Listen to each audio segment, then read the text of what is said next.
is See Beyond, where we cover unique content, encouraging people to see beyond.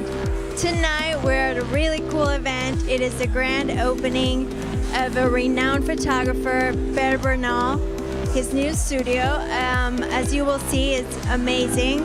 And tonight is also special because 3 photos of models with disabilities will be displayed.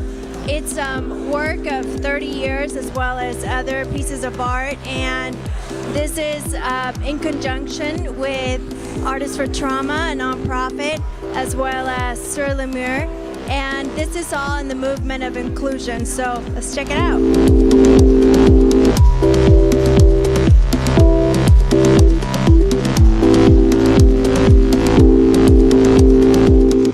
My name is CHRISTINA NOONAN, and I've had the honor and privilege of serving on the board of Artists for Trauma since its inception. What do you think of art and using that as a form of recovery?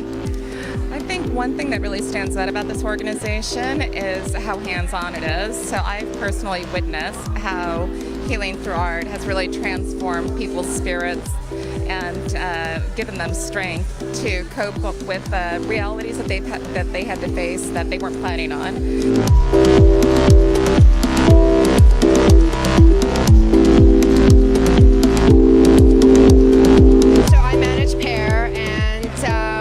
As you know, an incredible photographer, world-renowned photographer, and we met Laura, who is the founder of Artists for Trauma, and she has an amazing story herself, as you know, from recovery.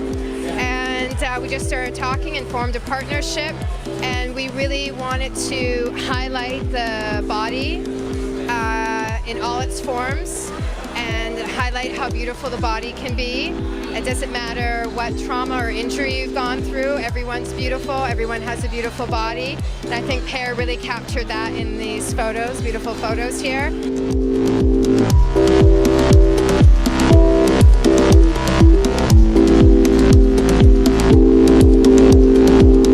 Tonight the energy's up, clearly. I mean, the vibe is incredible here. Per Bernal was a lot of fun to work with, as you know. His work speaks for itself, not only with us, but with all of his other work. The guy is a total legend in the world of photography. In terms of inclusion, how important is this and the involvement of Artists for Trauma?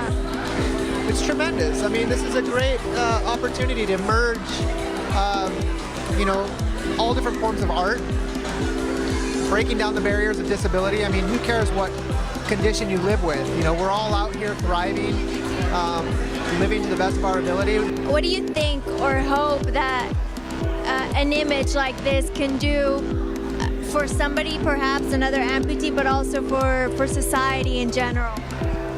It's hard to quantify that, you know what I mean? The picture is just a picture to me because it's me.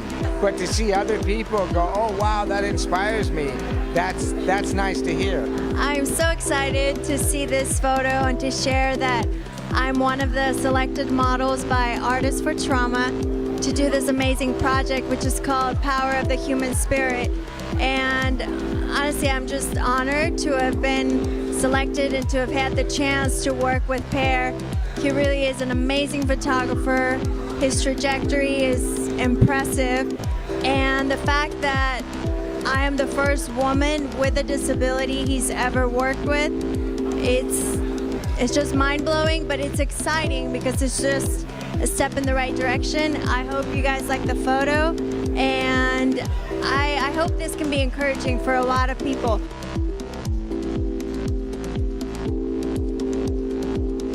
It was kind of like a little bit of an organic process, but yeah, Laura Sharpe and Megan Phillips at Sur le Mur, we had a meeting and we started talking, you know, what I could do for the community, and then was, you know, started talking about Laura's foundation, and you know, I just felt it was kind of an interesting thing to photograph because I really haven't done that before in that way, and I feel like I really want to push on and like do some new cool ideas, and we spoke about it already.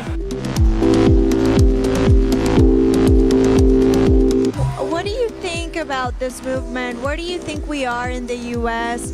And what else can we do to get there? I think that we've come so far. I know as a trauma survivor myself, we know that none of us get anywhere alone, but when we merge our strengths, there is nothing that is not attainable. What would you tell to somebody maybe that might be watching now who maybe just sustained some sort of trauma? I would share with them at the beginning of their trauma to just go really deep and to go really quiet and to really touch God inside of them. We understand that the power of these intangible emotions are difficult to express. That's why we like to share and provide and inspire each of you to know that the arts are a very valuable platform for processing those intangible emotions. And that this particular period that you're in is temporary. There are all these different layers of the process of recovery. To please be gentle and kind with yourself. To allow us to share our stories with you gently as you take your time to accept it, that you too can have this kind of level of recovery, and that there is great promise for you. Just stay in the process, allow yourself to be human. All of the emotions, the good and the not so good, are very normal, and just know that you're loved and you're not alone. I think this event is wonderful because it just shows off the talents of people with disabilities.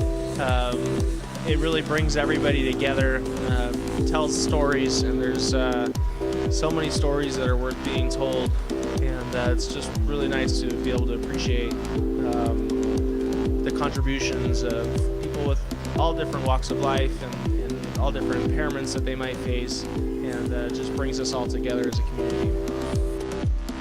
I sustained a traumatic brain injury, spent 3 months in a coma, had to relearn everything, how to walk, how to talk, how to think, and then art gave me a way for me to do something and not be wrong. It was a way for me to challenge myself on my own terms, at my own pace, and do something productive.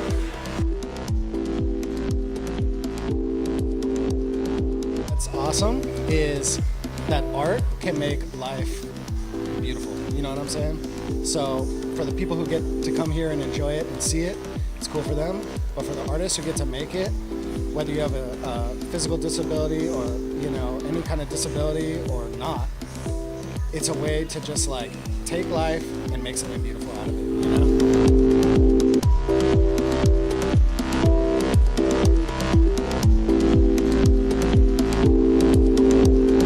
Well, currently I am a commissioner for the City of Los Angeles Commission on Disability, and I'm also a commissioner appointed by Governor Brown to be on the California Commission on Disability Access.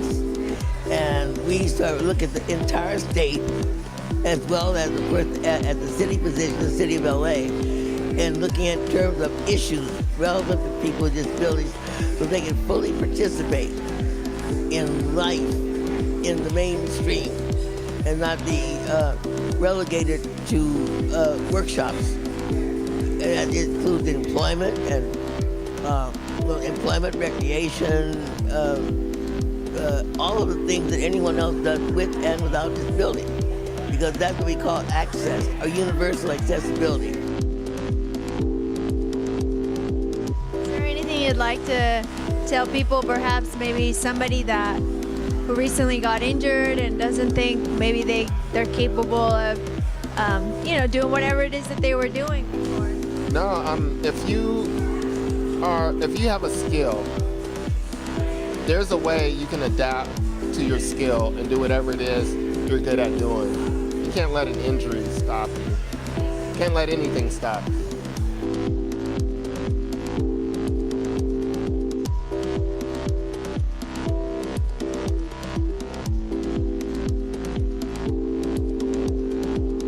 Okay guys, this is a wrap. I hope you enjoyed the show. If you are new to my channel, please subscribe, as we will be having some great content for you. This is See Beyond. I'm Tamara Mena. Until next time, stay blessed.